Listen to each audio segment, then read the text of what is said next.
In the medieval world, sweetness was not the innocent indulgence it is today. Imagine a time when a spoonful of sugar could cost more than a day's wage, when cakes were not soft or fluffy but dense, hard, and cloying, and when the very idea of candy was more dangerous than delightful. The backbone of all sweetness, for those outside the richest courts, was honey. It was poured into porridges, smeared over bread, mixed with nuts, and even stirred into wines. But honey in the Middle Ages was not the golden crystalline perfection sold in jars today. Stored in damp wooden barrels or clay pots, left uncovered in kitchens where rats and flies thrived, honey often fermented into a sour, bubbling mess or bloomed with patches of mold. And yet, people consumed it eagerly. It was considered a blessing of nature, even when its taste carried the bitterness of decay.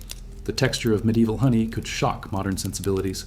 Crystallized clumps of hardened sugar stuck to the teeth like pebbles.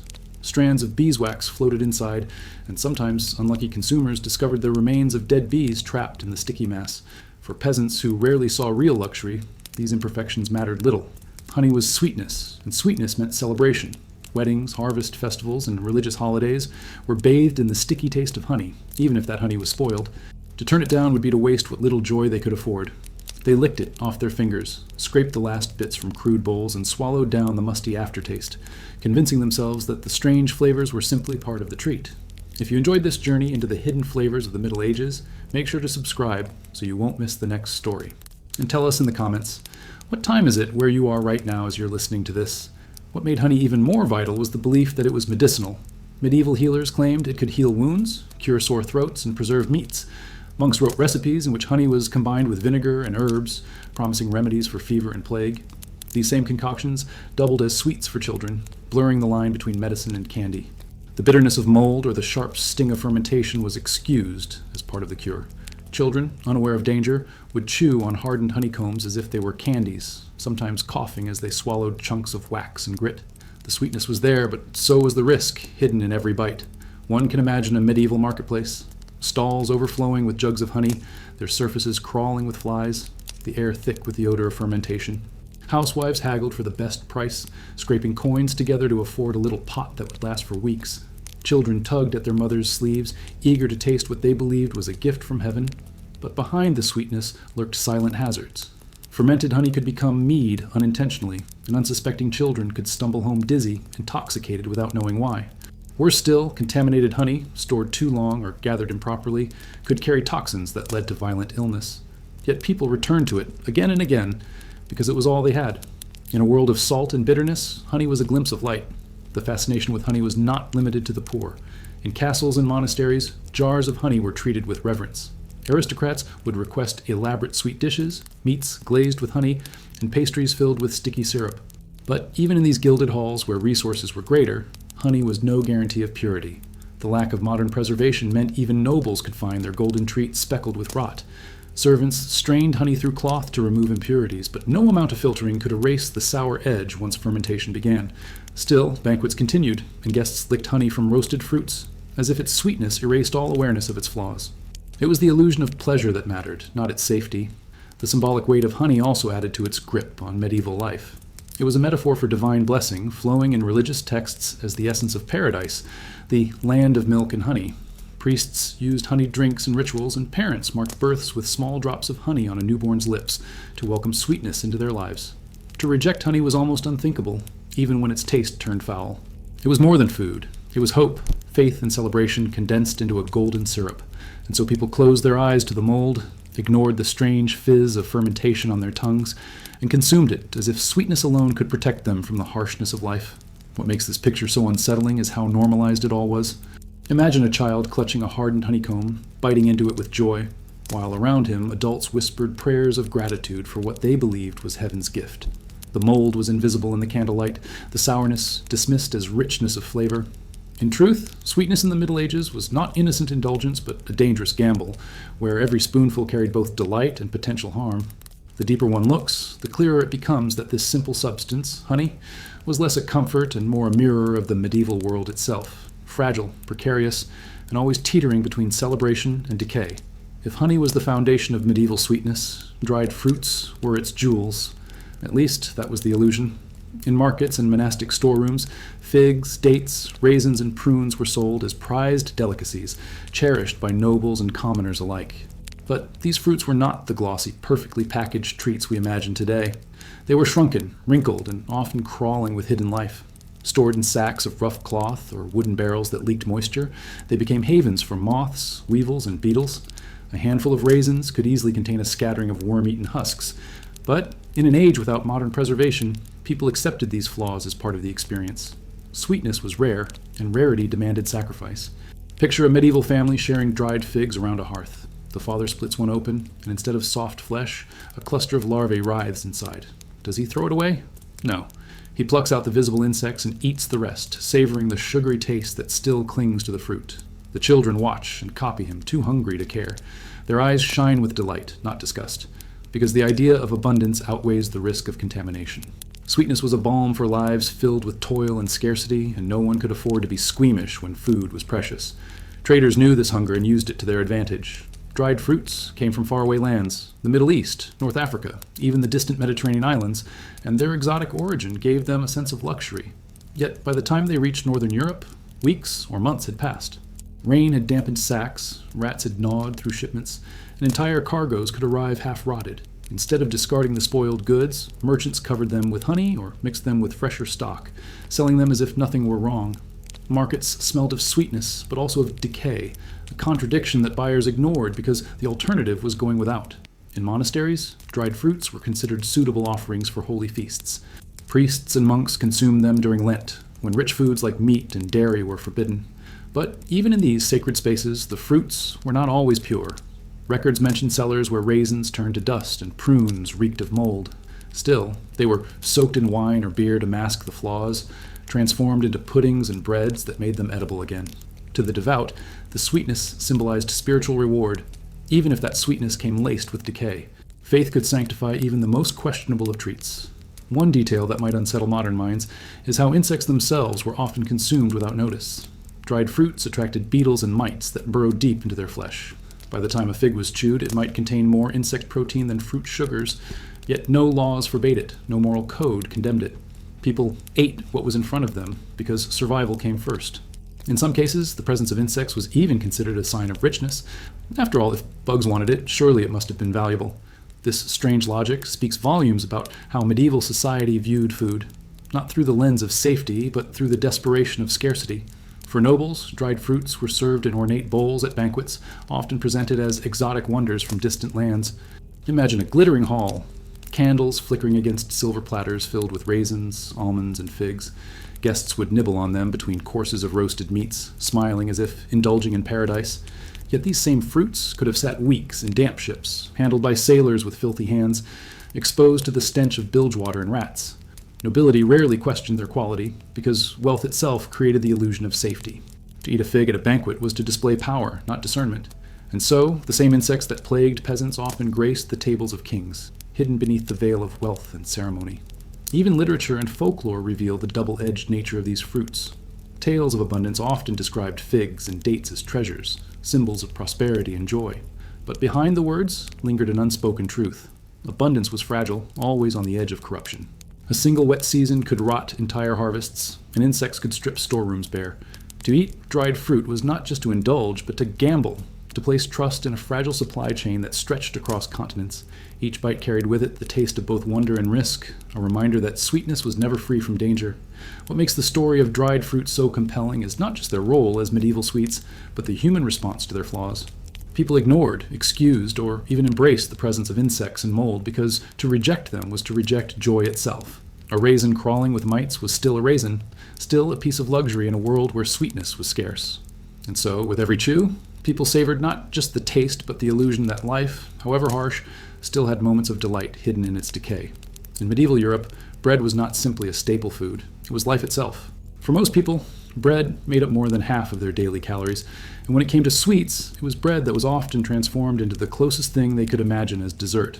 Unlike the airy, golden loaves we picture today, medieval bread was heavy, dark, and filled with impurities. It was baked with whatever flour could be gathered, and that flour was rarely pure. Peasants often relied on barley, rye, or even ground peas and beans when wheat was too expensive. Mixed with ash, chaff, or sand to stretch supplies, this bread scratched the teeth and wore down enamel, leaving mouths full of grit after every bite. To make it taste like a treat, families added honey, herbs, or dried fruit, But the sweetness could not completely hide the harsh truth. Bread was as much a punishment as it was a comfort. Consider the so-called sweet breads of the Middle Ages. They were not cakes in the modern sense, but rough loaves made sweeter with a handful of raisins or a drizzle of honey. For the poor, a special bread baked for a holiday might contain little more than a spoonful of sweetener spread thinly through the dough. Imagine biting into such a loaf and finding one raisin in an entire slice. It would be cherished like treasure. The scarcity of sweetness meant that every encounter with it was magnified. A small burst of joy in a mouthful of hardness and grit. For those who rarely tasted sugar or honey, the bread itself became a form of celebration, even if its quality was questionable. But bread was dangerous too. Grain was often stored in damp barns, vulnerable to mold and rot. One of the most sinister threats was ergot, a toxic fungus that grew on rye. When ground into flour, it turned bread into poison. Those who ate it could suffer from convulsions, hallucinations, burning sensations in their limbs, and even death. Whole villages endured outbreaks of St. Anthony's fire, as it was called, their bodies writhing with pain after consuming tainted loaves. And yet, because hunger was stronger than fear, people continued to eat bread even when it smelled strange or tasted bitter. They told themselves the sweetness of honey or spices would cover the danger, but the risk was always there, lurking in every mouthful. For wealthier households, sweetened bread became a status symbol. Nobles demanded pastries made from fine white flour, which was sifted again and again to remove every trace of bran. These manchets, as they were called in England, were lighter and softer than the rough loaves of the poor, but they were still far from delicate. Bakers mixed in almonds, dried fruits, and precious spices like cinnamon to elevate their status. At grand feasts, these enriched breads were shaped into elaborate forms, sometimes molded into castles or animals, and glazed with honey to shine under candlelight. Guests tore into them with delight, unaware, or perhaps unconcerned, that the flour had still passed through storage that risked infestation by insects or rats. The illusion of refinement was enough to transform something rough into something worthy of pride. There were darker tricks, too. Bakers, under pressure to stretch their supplies, often adulterated flour with ground beans, chalk, or even powdered bones. The result was a bread that filled bellies but carried no nourishment, leaving those who ate it weak and sickly.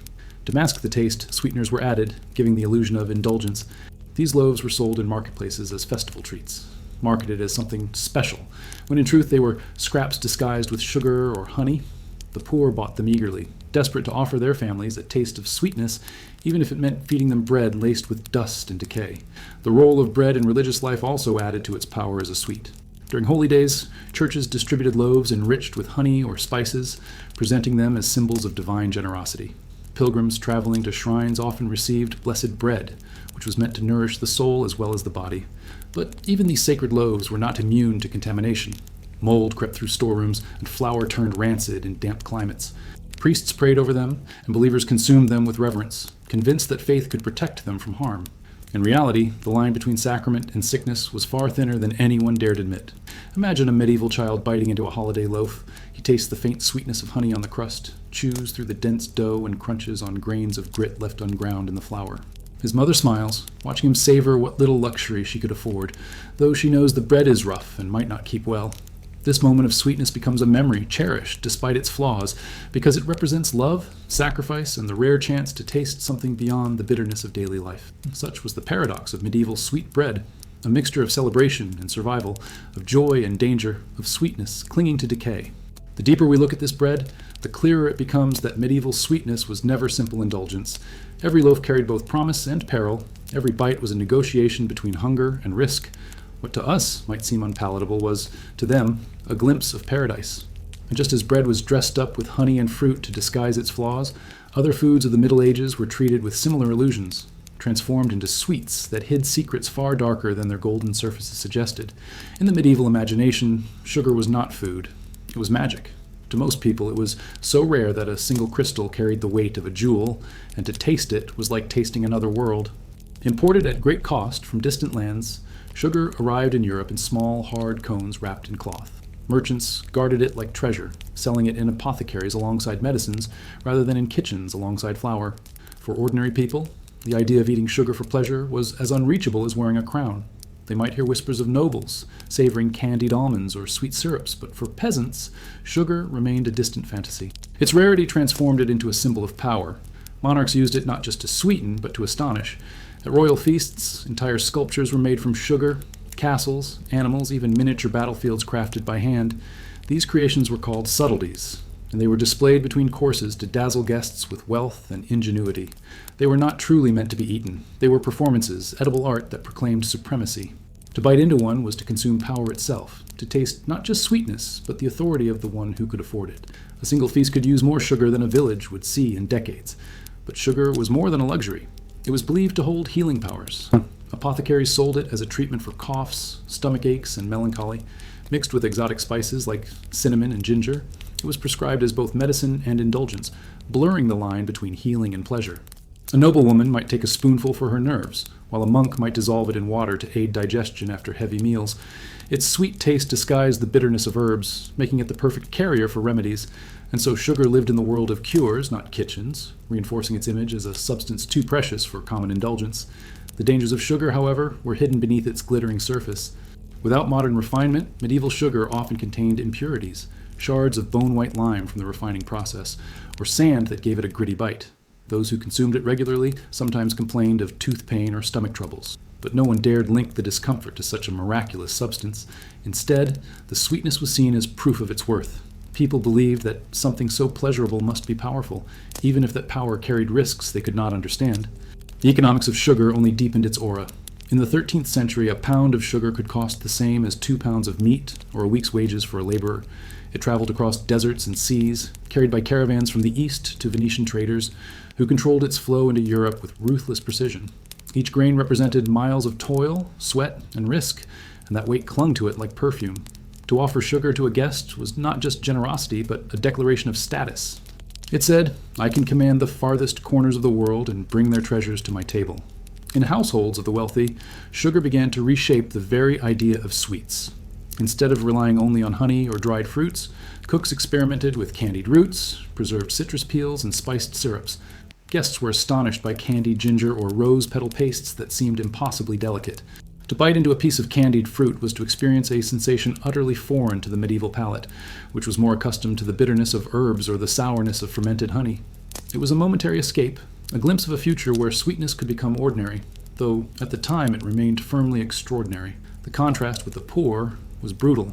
While nobles debated whether sugar was better served with almonds or pomegranates, peasants made do with breads smeared with thin honey or fruits left to shrivel in smoky kitchens. The gulf between classes could be tasted as surely as it could be seen. For the common man, a glimpse of sugar might come only at church festivals, where nobles displayed their wealth through extravagant dishes, leaving servants and villagers to gaze in awe. To taste it was almost mystical, a once-in-a-lifetime encounter with a luxury beyond reach. Even the language surrounding sugar carried awe. Chroniclers described it as white gold, crystal honey, or the salt of paradise. Poets used it to describe beauty, likening a lover's lips to sugared almonds. But hidden beneath this reverence was a truth no one admitted. Sugar was dangerous, precisely because it blinded people to its flaws. In a world already plagued by rot, mold, and infestation, sugar disguised decay with its sweetness. A spoiled fig dipped in sugar was transformed into a delicacy, masking its corruption under a glittering glaze. The luxury that promised pleasure also concealed peril, and so sugar, like honey before it, became not just a taste, but a mirror of medieval life. It was at once sacred and corrupt, a medicine and a poison, a treasure and a trick. To taste it was to brush against the edges of paradise, yet the sweetness came wrapped in shadows, carrying costs that few could truly bear. And just as sugar revealed the extremes of luxury, the medieval marketplace also revealed the art of deception, where what had spoiled could be sold as novelty, and where pleasure itself was a dangerous illusion.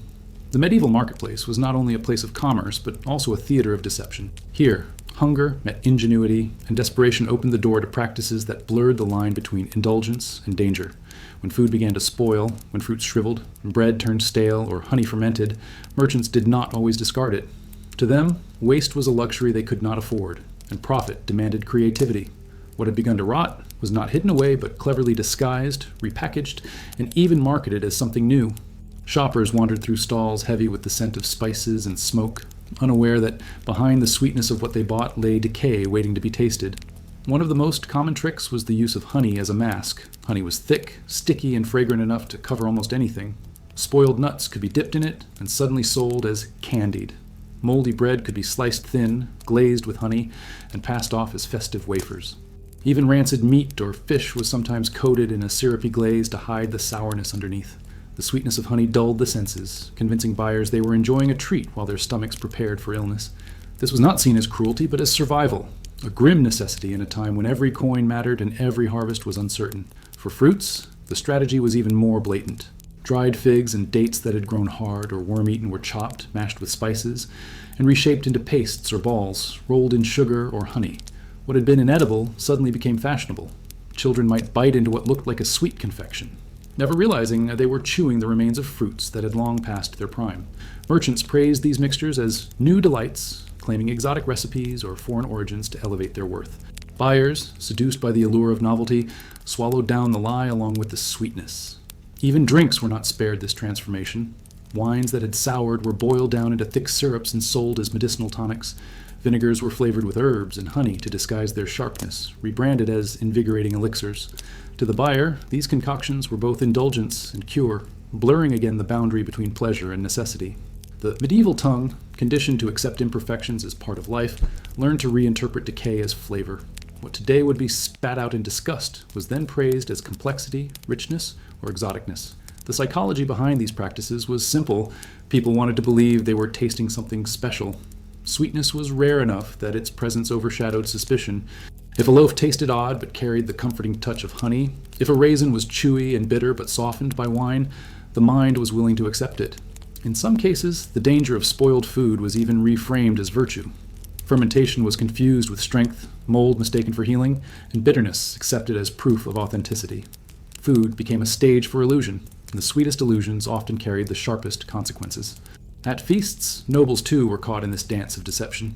Servants, desperate not to waste expensive imports, presented dishes that were well past their prime, dressed in sugar, spices, and extravagant decoration. Guests, eager to display refinement, praised the delicacies without daring to complain. To criticize a dish was to insult the host's wealth and status, so silence covered over doubt. In such moments, the glitter of luxury concealed the rot beneath, creating a shared complicity where everyone pretended to taste only delight. There were darker consequences as well.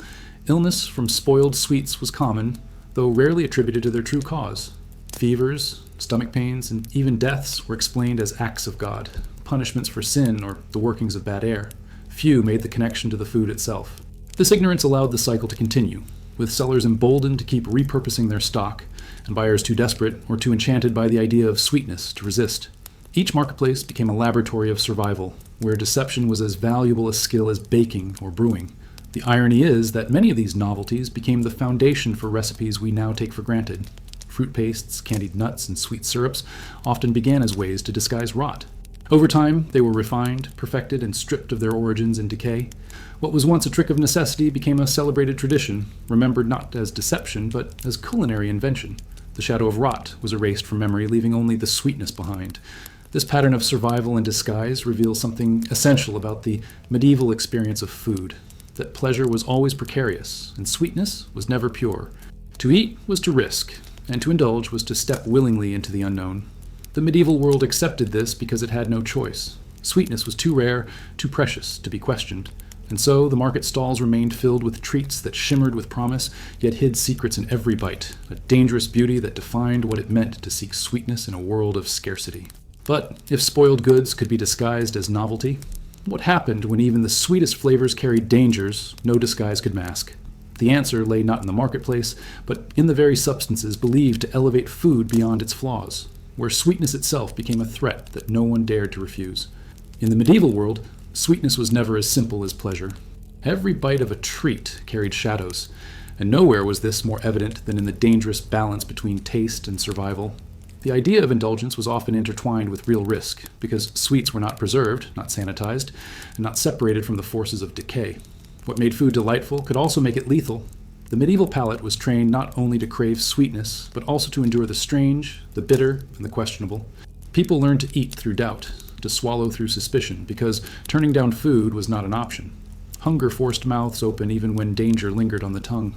Consider the simple act of biting into a piece of honey-coated fruit. To us, it might seem harmless, a moment of sweetness, but for a medieval peasant, that bite could carry the sting of mold hidden beneath the syrup, or larvae buried deep in the dried flesh. Illness was always a lurking possibility. Stomachs cramped, fevers rose, and bodies weakened after such indulgence, yet the connection between cause and effect was blurred. Medicine was primitive, and disease was often blamed on sin, bad air, or fate. This ignorance allowed people to continue their small risks daily, never quite admitting that the sweetness they loved might be slowly poisoning them.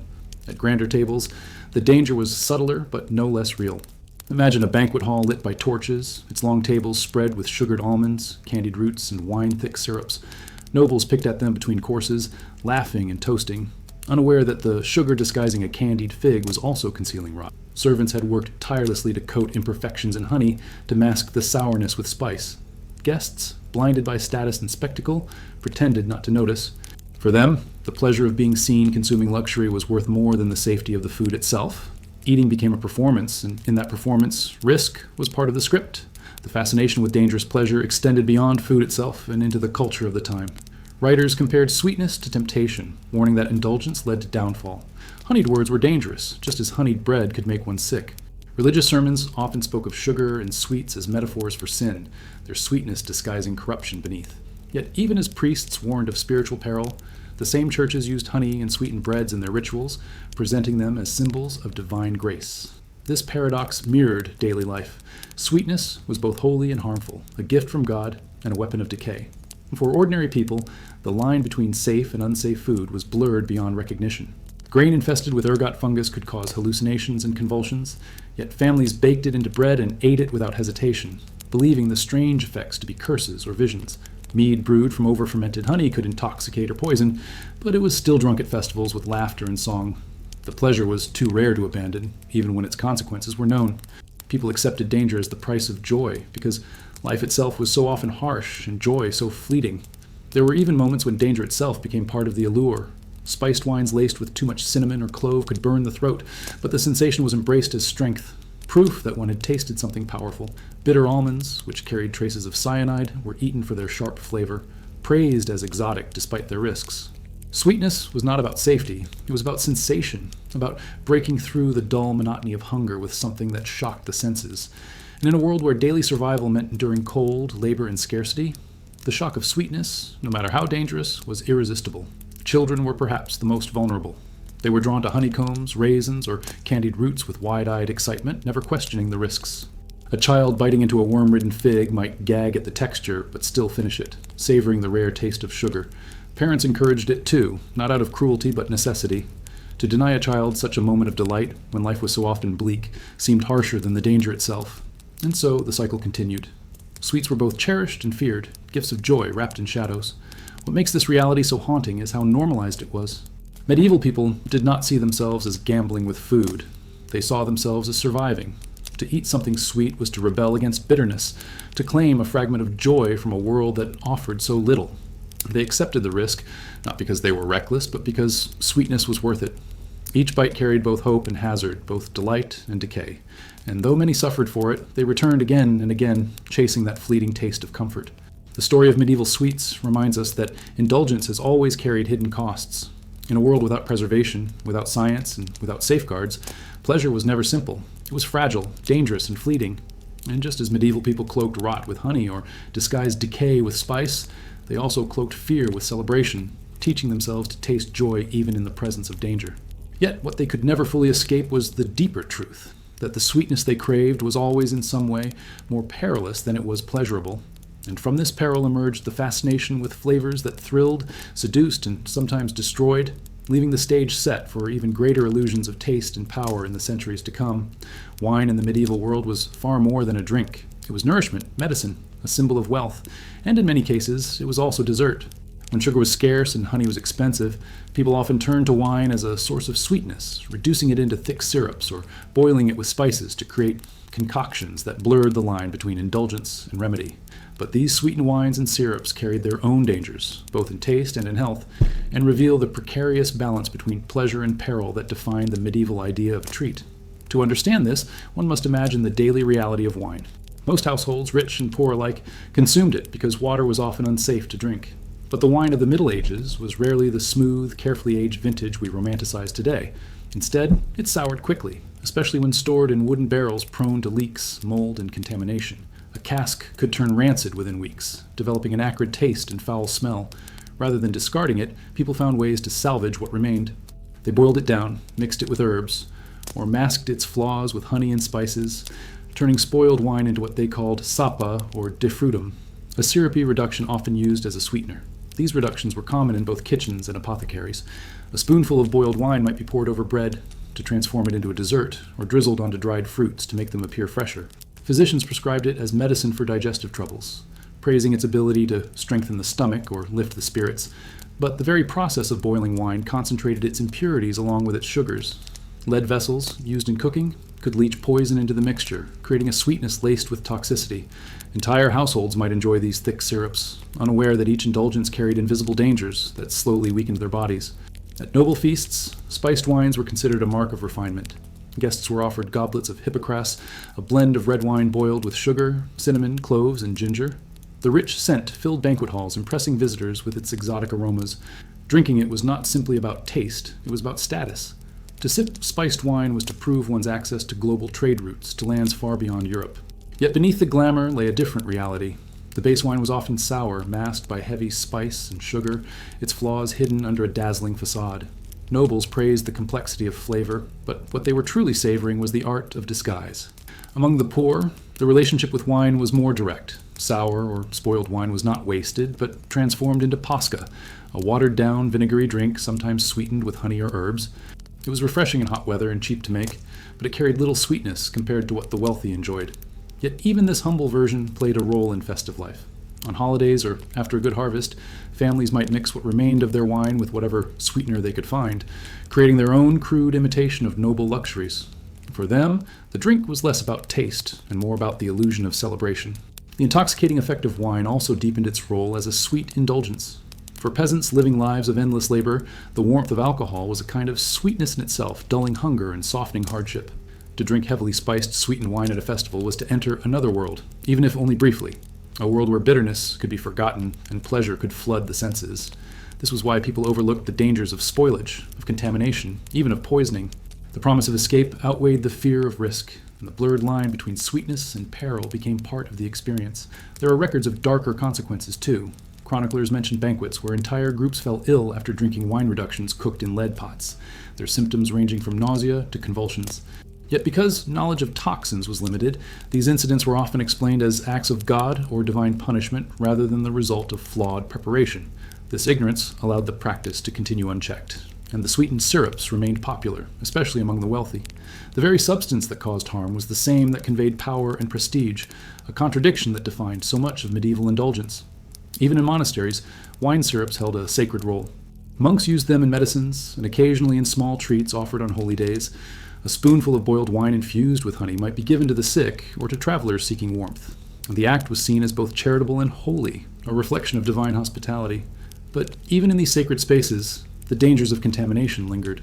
Moldy barrels and poorly stored grapes ensured that the sweetness was never free from decay. Still, faith transformed the risk into something almost invisible, allowing people to consume without fear. What makes the story of wine as sweetness so captivating is how it reveals the medieval approach to pleasure itself. Sweetened wine was rarely pure. It was a constant negotiation with flaws, a compromise between desire and decay. People learned to reinterpret bitterness as strength, sourness as character, and heaviness as richness. Every sip was a reimagining of reality, an act of turning imperfection into indulgence. And in this reimagining lay a deeper truth. Medieval sweetness was not about perfection, but about illusion, the ability to transform danger into delight, rot into ritual, poison into prestige. This fragile balance made sweetness more than a flavor. It became a mirror of the medieval world itself. Life was short, precarious, and filled with suffering. Yet within that suffering, people still carved out spaces for joy. A cup of spiced wine, thick with sugar and cinnamon, was more than a drink. It was defiance against scarcity, a moment of celebration snatched from decay. But just as wine could be transformed into syrup to mask its flaws, so too could the next generation of sweets conceal darker truths, where even the most sacred spaces became complicit in reshaping decay into delight.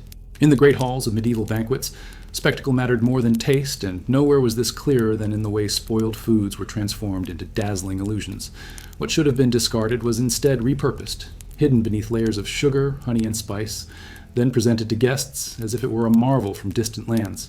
The feast was not only about nourishment, it was theater, a stage where appearance triumphed over reality. To sit at the table of a lord or king was to be entertained as much as it was to be fed, and deception was as much a part of the menu as the food itself. Imagine entering such a hall. The air is heavy with smoke from torches and the scent of roasting meats. At the center of the table stands a massive pie, its crust golden and glistening with honey. When it is cut open, live birds fly out, fluttering toward the rafters, to the gasps and laughter of the guests. This was called a subtlety, a dish designed not to satisfy hunger, but to amaze the eye. Yet beneath the drama, the food itself often told a less glamorous story. The meat inside the pie might be stringy and tough, salvaged from old cuts that had begun to spoil. Spices and sugar coated the flavor, disguising the truth. Guests, caught up in the performance, praised the dish, ignoring, or pretending not to notice, the bitterness on their tongues. Spices played a central role in this masquerade. Cinnamon, cloves, nutmeg, and ginger were imported at enormous cost, worth their weight in silver, and were used not sparingly but lavishly when a dish needed to be disguised. Spoiled fish could be smothered in cinnamon, rancid fowl could be boiled with ginger. The result was an explosion of flavor that shocked the palate and confused the senses. Nobles praised the richness, never admitting that the spices were hiding rot. It was a dangerous game of illusion, but one that worked, because in a world where preservation was nearly impossible, flavor itself became a form of deception. The role of sugar was even more extraordinary. Used as decoration, it could transform corruption into art. Hardened into sculptures, it formed castles, towers, or animals that decorated the table before being broken apart for consumption. Yet often these creations were made not to be eaten at all, but to distract from the reality of what was being served. A guest might admire a gleaming sugar swan, only to eat a slice of venison beneath it that had been salvaged from a week-old carcass. The eye was dazzled, so the stomach would not protest, and in this way, sugar became not only a luxury, but a shield, protecting nobility from the shame of scarcity and decay. Even the presentation of fruit carried its own trickery. Apples and pears that had grown soft and brown were polished to shine, then dipped in honey to seal their appearance. Dried fruits that had hardened or grown worm-ridden were mashed into pastes and served in delicate molds, reshaped into balls or layered with nuts to appear new. Guests marveled at the inventiveness, calling them exotic confections, when in truth, they were the remnants of what should have been discarded. The very act of transformation became a performance, a way of proving mastery over nature's flaws. These deceptions were not confined to the wealthy alone. In the bustling markets of towns and villages, merchants used similar tricks to entice customers. Spoiled bread could be toasted or sweetened, stale nuts roasted with honey, sour wine reduced into syrup. Shoppers accepted these illusions, sometimes willingly. To complain was pointless. Everyone knew what was happening, but no one wanted to admit it. Hunger dulled suspicion, and desire for sweetness made people complicit in their own deception. The shared lie kept society moving. Better to pretend something was new and delightful than to face the truth of rot and waste. But this culture of illusion carried consequences. The disguises could only go so far, and illness from food was common. Guests left feasts with stomach cramps and fevers, but few dared to link their suffering to the food they had praised hours earlier. To do so would have been an insult to the host, a breach of the unspoken pact between deception and indulgence, so they remained silent, whispering their suspicions in private, but never challenging the spectacle directly. In this way, the performance continued unchecked, sustained by complicity and silence. It is striking to realize how much of medieval indulgence relied on this constant tension between beauty and corruption, illusion and reality. To eat at a banquet was not only to taste food, but to enter a shared act of imagination, where everyone agreed to believe that sweetness was real, even when it was hiding decay. Guests swallowed more than food. They swallowed the performance, the status, and the illusion that their world was rich and abundant. It was a fragile lie, but one so intoxicating that no one dared to break it. This culture of deception in food reflects something deeper about medieval life itself. Survival depended on transforming flaws into virtues, danger into spectacle, decay into delight. The feast was a mirror of society where scarcity was disguised by abundance and where the sweetness of life was always shadowed by the taste of corruption.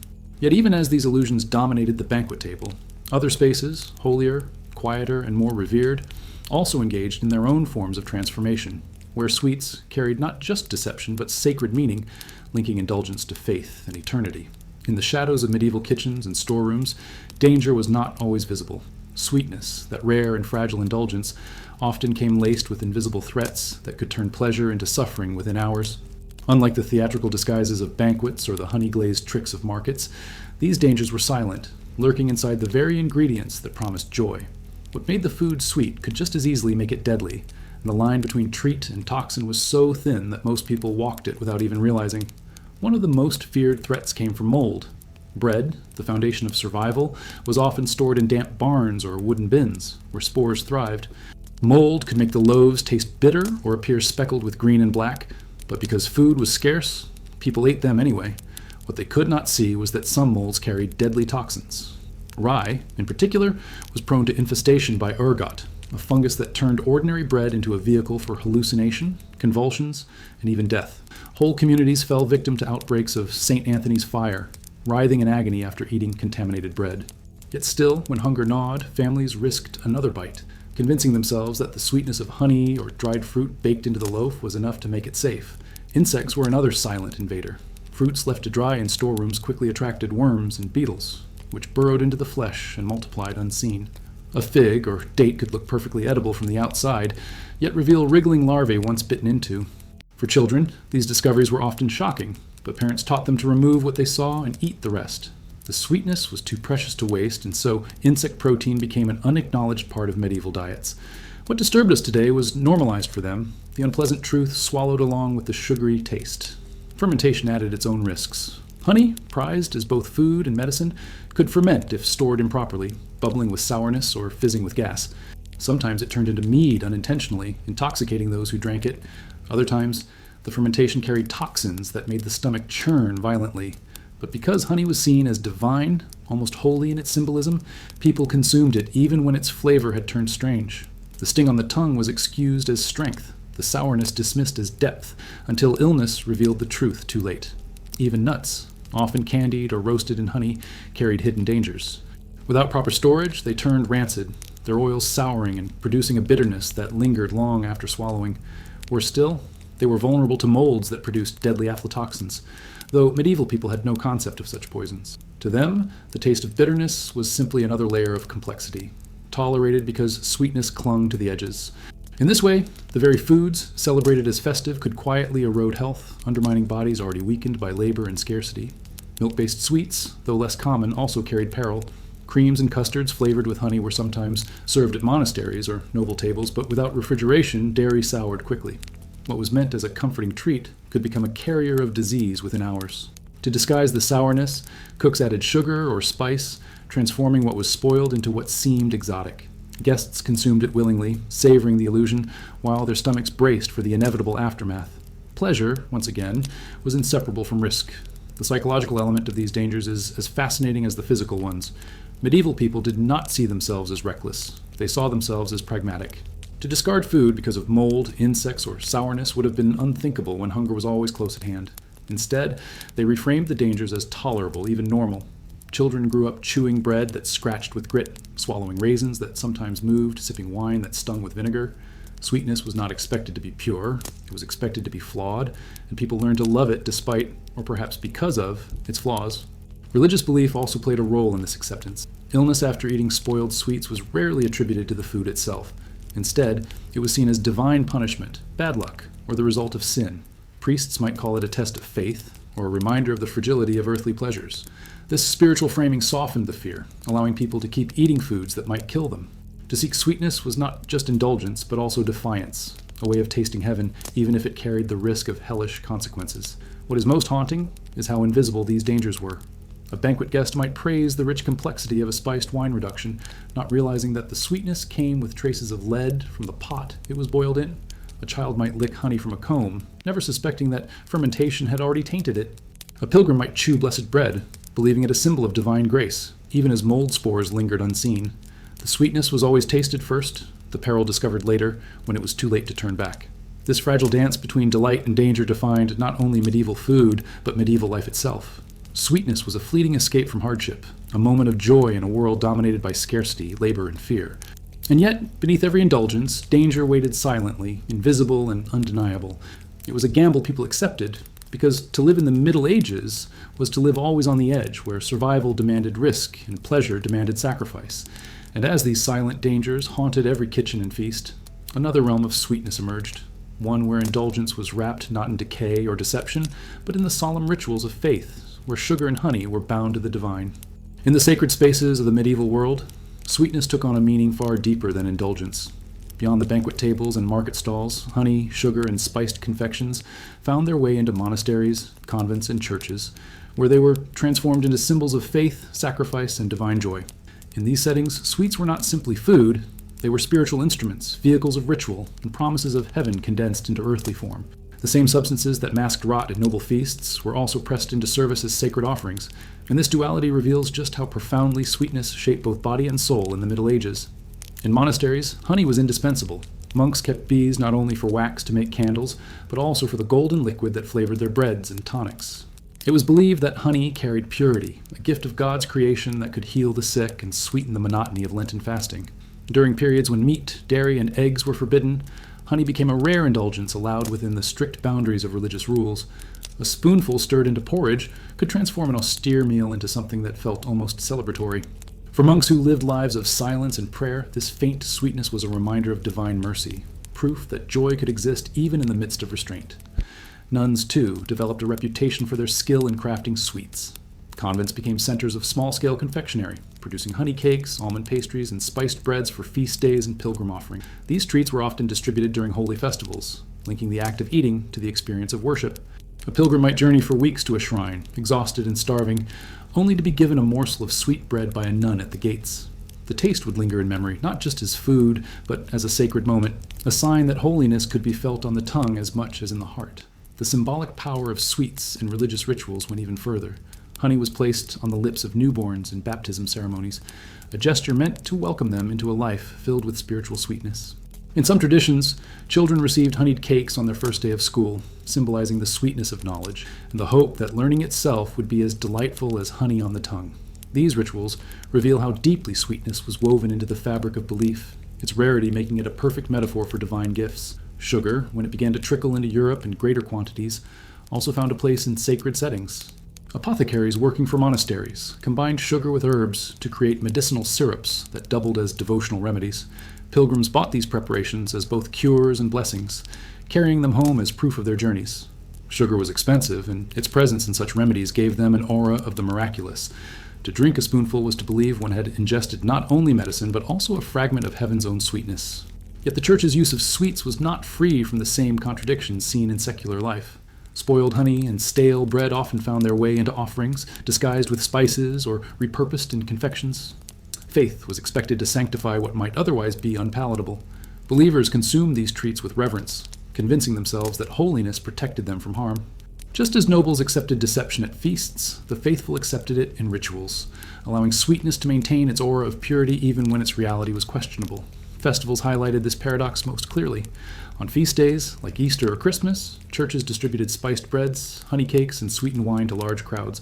For many peasants, these moments offered their only taste of true sweetness all year.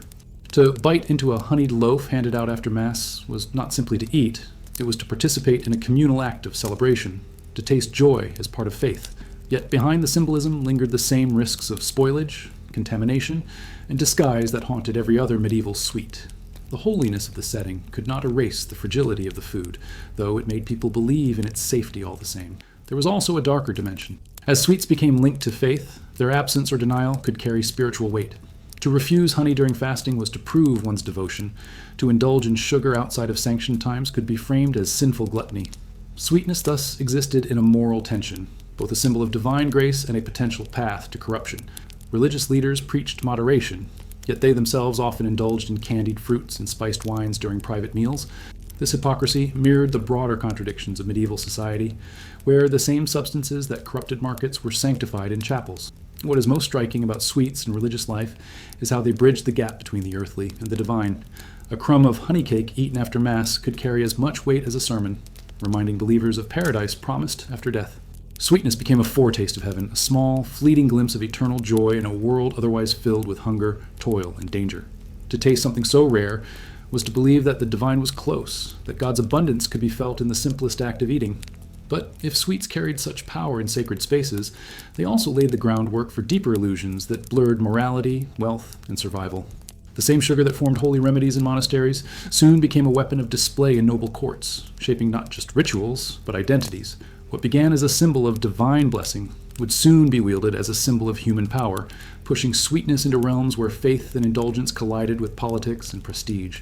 The medieval obsession with sweets was not only about honey or sugar itself, but also about the art of hiding flaws behind the exotic curtain of spices.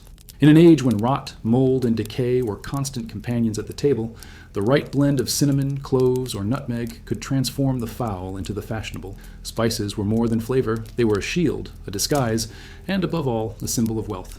To bite into a sweetened dish laced with faraway aromas was to believe that one had escaped the ordinary world of scarcity and entered a realm of refinement. Yet beneath that aromatic cloak, corruption often lingered, reminding us that in the Middle Ages, pleasure was rarely free of peril. At noble feasts, this illusion reached its peak. Imagine a roasted fowl, its meat already beginning to sour from days of storage. Rather than discard it, cooks drowned it in ginger, cinnamon, and pepper, then glazed it with honey. When it was carried into the hall, the smell was intoxicating, filling the air with the fragrance of the East. Guests applauded the complexity of flavors, praising the dish as exotic and refined. In truth, what they savored was not freshness, but concealment. The spices masked the bitterness, the honey dulled the rancid edge, and the performance of abundance continued without interruption. The tongue was deceived, and the illusion of luxury was preserved. The role of spices in medieval sweets was just as dramatic. Candied roots like ginger or angelica were prized as delights, yet the sugar or honey coating often served to hide the fact that the root beneath was old or tough. Spiced wine, known as hippocras, blended cinnamon, cloves, and nutmeg with sugar to disguise the sourness of wine long past its best. Even fruit pastes, served as candies, were often infused with heavy spice to cover the taste of dryness or infestation. To modern palates, these sweets might have tasted overpowering, even strange, but to medieval diners, the intensity was proof of sophistication. Flavor became theater, and the heavier the spice, the greater the illusion of quality. The economics of this deception added to its allure.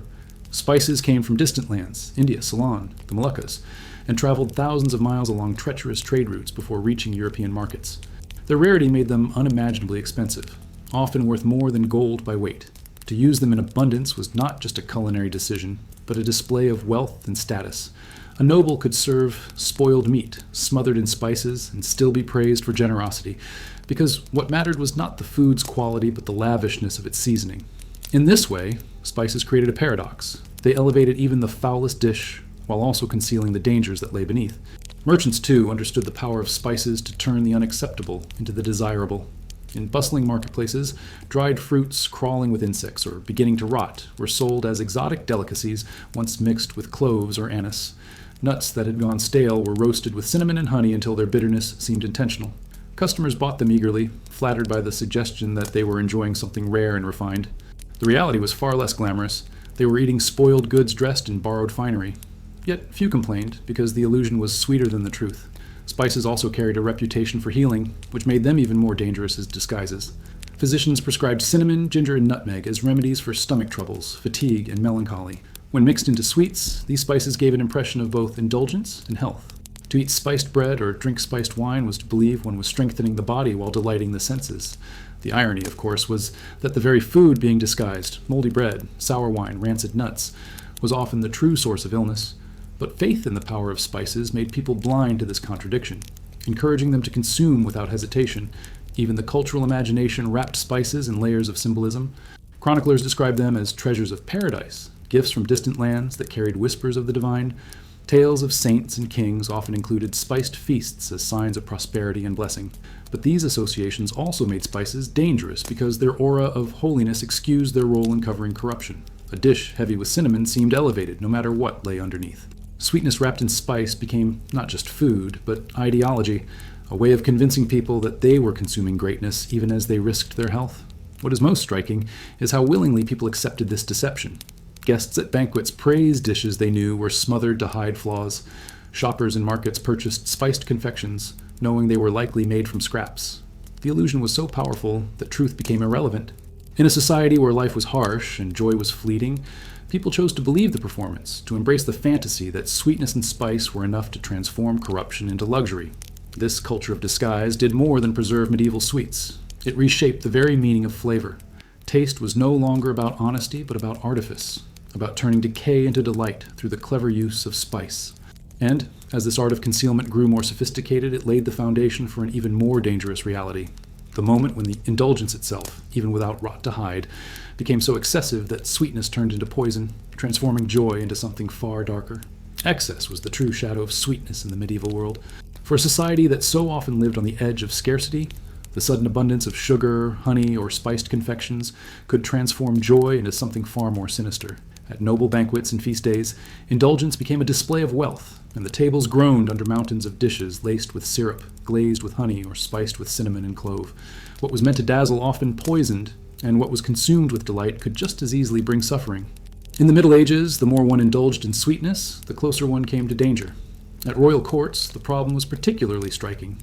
Kings and lords sought to impress visiting dignitaries with feasts that stretched for hours, even days, where every course was heavier than the last. Pastries stuffed with dried fruits, meats glazed in thick honey reductions, candied nuts, and spiced wines were brought out one after another.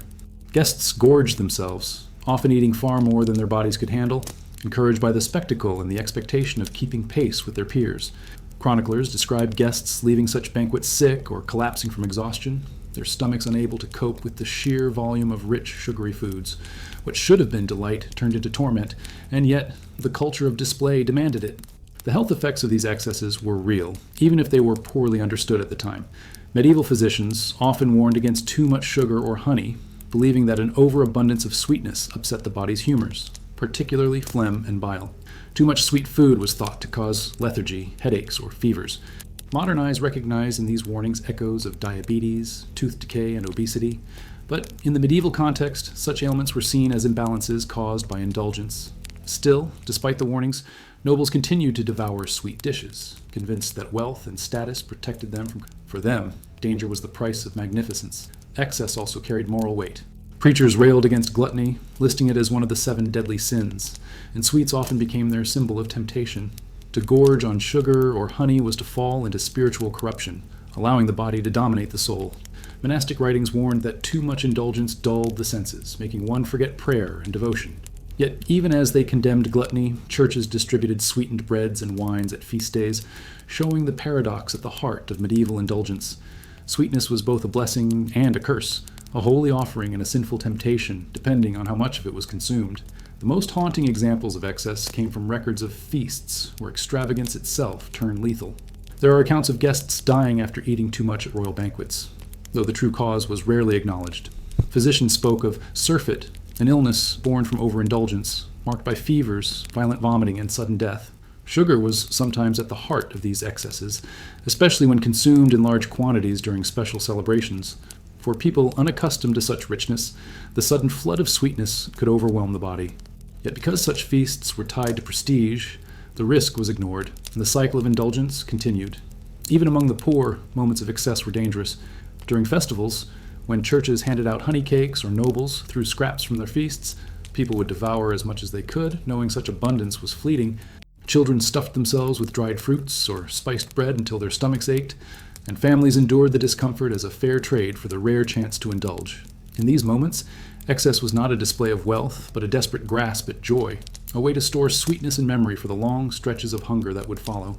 Still, the effects on the body could be harsh, proving that danger was not confined to nobles alone. What is fascinating is how excess redefined the meaning of sweetness itself. A spoonful of honey and porridge might once have been enough to transform a meal into celebration, but once nobles and wealthy merchants began to consume entire courses dripping with sugar, the scale of indulgence changed. Sweetness became not a rare blessing, but an expectation at the tables of the elite.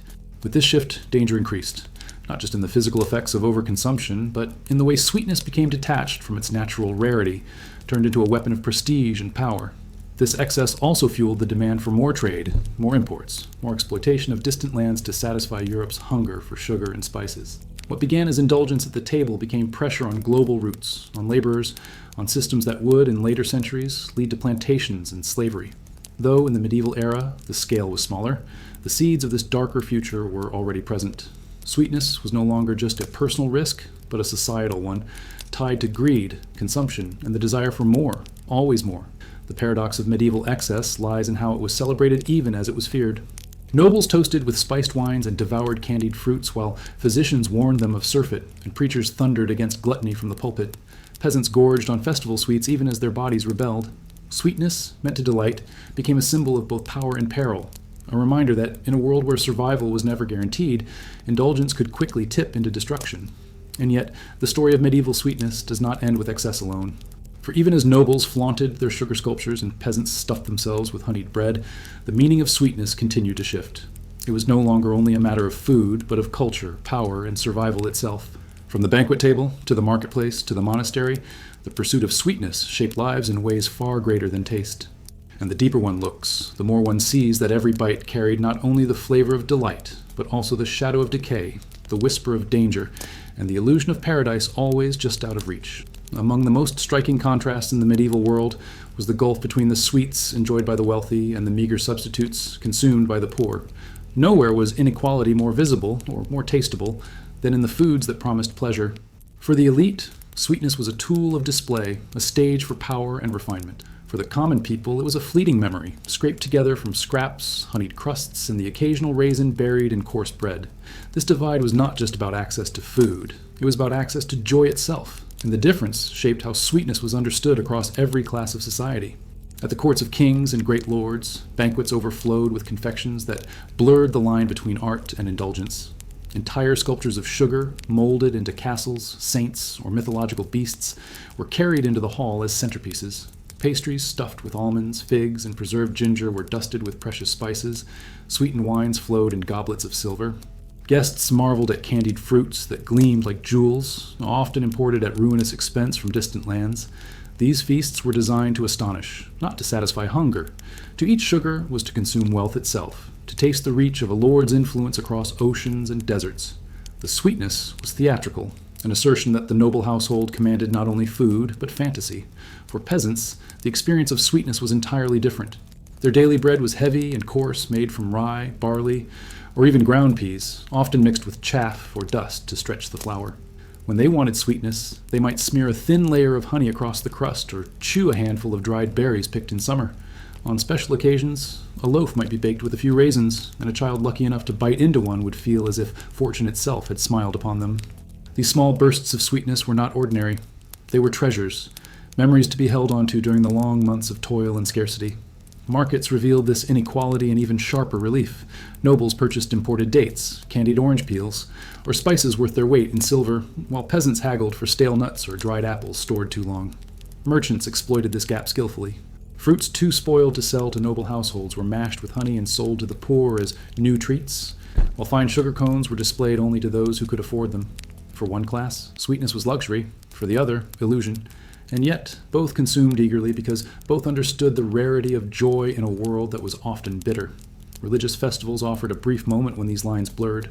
On holy days like Christmas or Easter, churches distributed spiced breads or honey cakes to crowds, and for a moment the poor tasted what normally belonged only to the elite. A crumb of sweetened bread after Mass became more than food. It was a symbol of belonging, a fleeting taste of the abundance promised in heaven. Children clutched these treats as if they were relics, savoring them slowly to make the moment last. Yet once the festival ended, the divide reappeared, and sweetness retreated once again into the halls of the wealthy. The cultural meaning of sweets shifted depending on class. For the rich, to eat sugar was to assert dominance, to prove one's connection to distant trade routes and global power. For the poor, to taste honey or raisins was to glimpse heaven, to believe for an instant that life could be more than labor and scarcity. These two experiences existed side by side, shaping a shared world where sweetness was never neutral. It was always charged with meaning, with envy, with hope, and with the sharp awareness of inequality.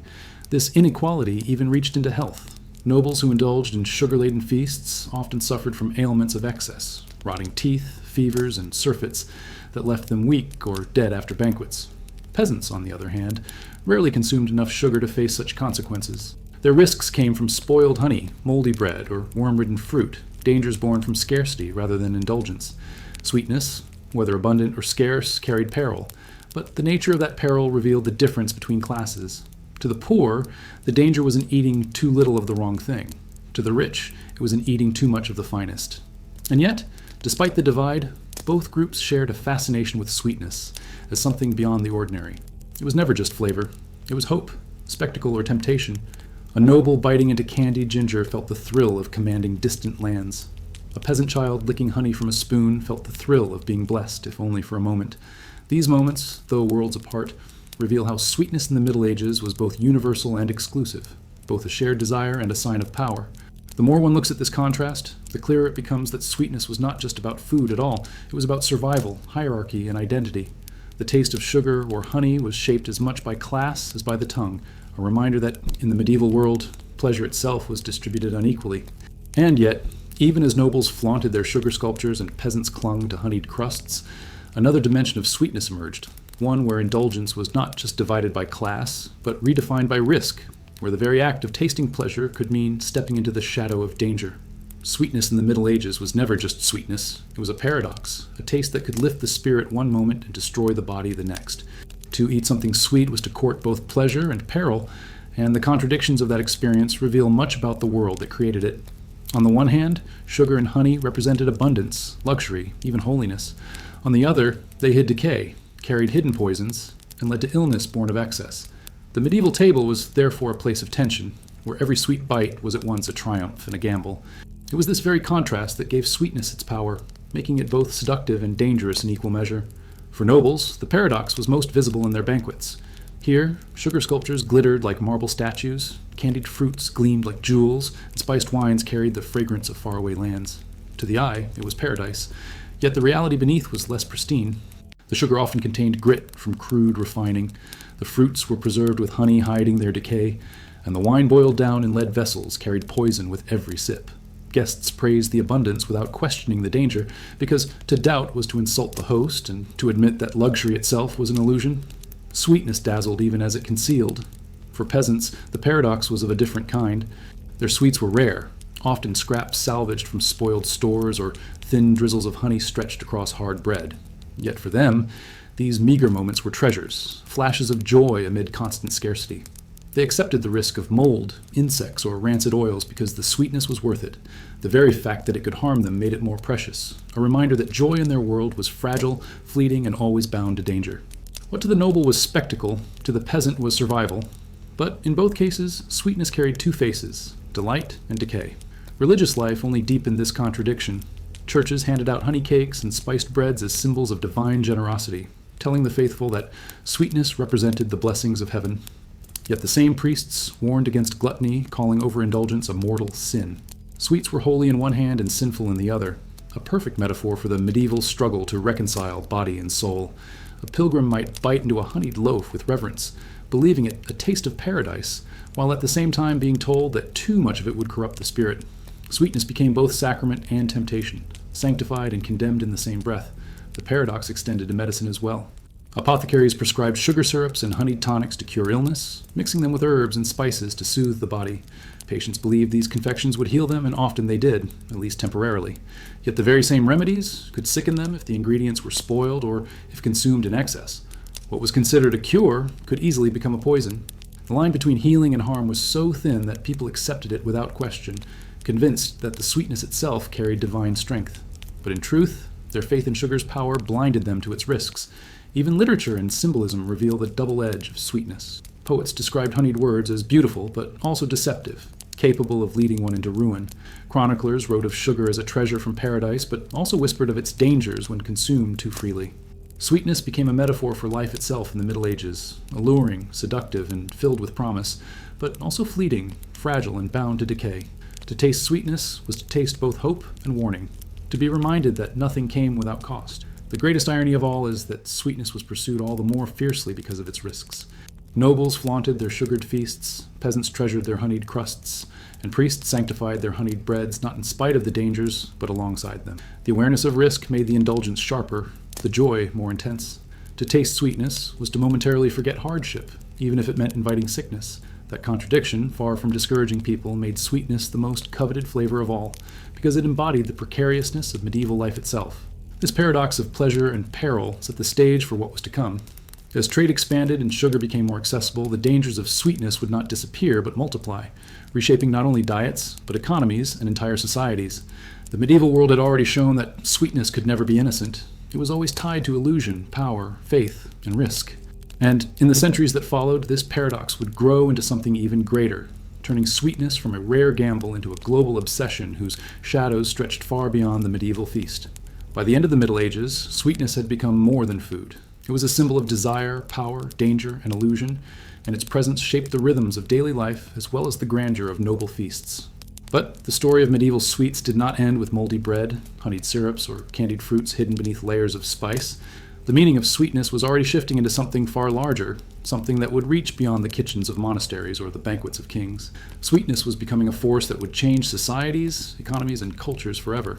To understand how, one must see how it lingered in the medieval imagination, simultaneously cherished and feared, and how that tension prepared the way for the revolutions to come. For the common people, sweetness remained tied to survival. A spoonful of honey in porridge, a raisin hidden in rough bread, a piece of dried fig softened in wine. These were not luxuries, but moments of reprieve in a world of labor and scarcity. These experiences left deep impressions. Children who grew up with so little sweetness remembered every rare indulgence with intensity, attaching symbolic weight to the simplest of flavors. A honeyed crust at Christmas or a spiced cake at Easter became more than food. They became milestones, markers of memory that bound communities together. These rare moments of sweetness taught generations that pleasure was fleeting but sacred, worth savoring even when it came laced with risk. For the wealthy, sweetness became a theater of identity. Nobles who displayed sugar sculptures or offered spiced wines at banquets were not just feeding their guests, they were declaring their dominance over distance, trade, and rarity itself. The ability to command sugar from the East, spices from the Indies, and honey from vast estates was proof of status. Sweetness became political, woven into the fabric of power, used to impress, intimidate, and astonish. In this way, indulgence was not simply personal, it was public, a performance of authority played out on gilded tables. The contradictions of rot and disguise mattered less than the appearance of abundance. Nobles understood that sweetness could dazzle even when it corrupted, and they leaned on that illusion to maintain their place at the top of the hierarchy. Religion deepened the paradox further. Monks who harvested honey and nuns who baked spiced cakes transformed sweetness into symbols of holiness. Honey was purity, sugar was divine medicine, and sweetened breads were tokens of paradise itself. Yet these same institutions preached against gluttony, warning that too much indulgence corrupted the soul. The faithful learned to see sweetness as both a blessing and a test, something to be cherished in moderation and feared in excess. Every honeyed cake carried a sermon, every sugared drink a reminder that the line between heaven and sin was drawn not only in prayer but in taste. Thus, sweetness was moral as well as material, teaching medieval people to fear, even as they longed for what they consumed. What makes the medieval story of sweets so compelling is how danger was never an obstacle but an inseparable part of indulgence. Spoiled honey, worm-ridden fruit, moldy bread, wine thick with sediment, these were not exceptions but constants, and yet people ate them gladly, convinced that joy was worth the risk. To us, this seems reckless. To them, it was survival. Sweetness was too rare to waste, too precious to reject. They accepted sickness, even death, as possible companions to pleasure, because to live without sweetness at all would have been a deeper tragedy. This willingness to embrace danger for delight tells us much about how fragile life was, and how desperately people clung to fleeting comforts. But beyond the immediacy of survival and display, sweetness carried a whisper of the future. The demand for sugar and spices in medieval Europe set the stage for the vast networks of trade and exploitation that would define the early modern world. What began as cones of sugar sold in apothecaries would, in centuries to come, become a global industry built on plantations, slavery, and empire. The medieval taste for candied fruits and spiced wines planted seeds of craving that would grow into insatiable demand. Sweetness was no longer only about personal indulgence. It was becoming a global hunger, one that would reshape economies and lives far beyond the medieval table. Even in its most intimate forms, sweetness revealed the contradictions of human desire. A child savoring honeycomb by firelight, a noblewoman sipping spiced wine from a golden goblet, a monk stirring sugar into a bitter tonic. Each was tasting more than flavor. They were tasting hope, power, memory, illusion. They were tasting the precariousness of life itself. The fact that it could turn sour, moldy, or even deadly did not diminish its value. It intensified it. Sweetness mattered precisely because it was fragile, because it was fleeting, because it was always just out of reach. And so the story of medieval sweets ends not with resolution, but with transformation. Sweetness in the Middle Ages was never simple. It was always layered, paradoxical, and dangerous. It was joy wrapped in risk, faith tangled with temptation, power cloaked in illusion. To taste it was to step momentarily out of the harshness of reality and into something brighter, even if only for a heartbeat. Yet it was also to invite decay, illness, or sin. That tension gave sweetness its meaning, making it more than food. It became a mirror of the medieval world itself, precarious, beautiful, corrupt, and endlessly fascinating. But perhaps the greatest legacy of medieval sweetness was not what it gave, but what it promised. Every honeyed crust, every candied root, every sugared wine hinted at abundance yet to come, at worlds beyond Europe's reach, at futures where sweetness would no longer be rare. In that promise lay the foundation of centuries of obsession, excess, and exploitation. The medieval gamble with sweetness would echo into the modern age, proving that the most dangerous flavors are often the ones we cannot stop chasing.